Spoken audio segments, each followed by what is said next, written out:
Reverend Steve, keeping it simple. And we're going to be in Revelation 17 today. And we're going to go through the 17 and 18. And I'm going to show you through the scriptures who the harlot of Babylon is. Mystery Babylon. And it's going to surprise many. I think many are coming to this knowledge now. God is really revealing it to us now.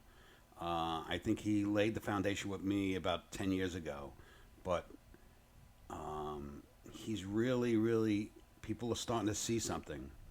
And if just around us. And I think people are really coming to the knowledge of who this really is. And when we touch on base, I've touched base in here before, in chapter 18, verse 23, about the pharmaca. And I've done teachings on this. So without any further ado, I will show you that this scripture, these scriptures, pertain to one thing and one thing only, that the harlot of Babylon, or Mystery Babylon, is the United States of America. And this is hard for me to say, really, but that's the part. That's the part that makes it so true. It's so hard for us to say that the country we live in, the country we adore, I grew up adoring, is the harlot. But the scriptures tell us that. The scriptures tell us that she was a shining light.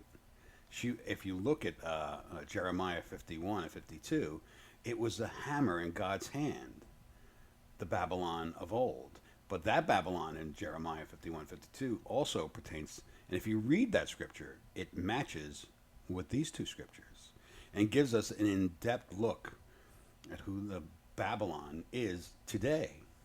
There's been many Babylons. Rome was a Babylon. And if you read the scriptures, and we're going to get into these individual scriptures and talk about certain things, the harlot sits on the seven hills. And I'm going to point out that the harlot, I'm trying to wet the whistle still in this teaching, which is great. This is going to take a little while. This is going to be a couple, maybe 2 weeks of teaching this. That the harlot sits on the hills of Rome. It doesn't say it's a part of Rome, but sits on it. If you know anything about the United States and its laws and the way it's set up, it sits on the pillars of Rome. So this is where my teaching's going. God bless, and we'll see you next time. We're going to get into the scriptures. God bless. Bye-bye.